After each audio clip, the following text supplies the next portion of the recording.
Hello guys, welcome back to my channel. In today's video I'm going to teach you how to create Yahoo account. First of all, open browser, type yahoo.com and search.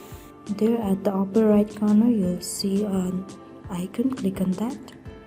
Click on sign in. At the lower bottom you'll see create an account. Click on that. Write your details, your first name, last name, email address, password, birth month and gender. So I'll write mine. So I'll choose this one. After that, choose a strong password.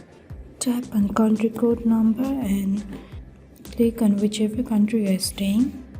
Note on your number. Select your birth month, day and year.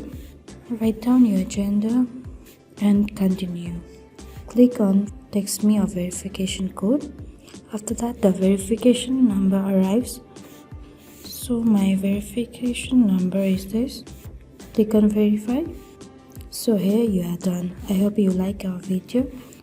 Do keep following us and please don't forget to like, share and subscribe. Thank you.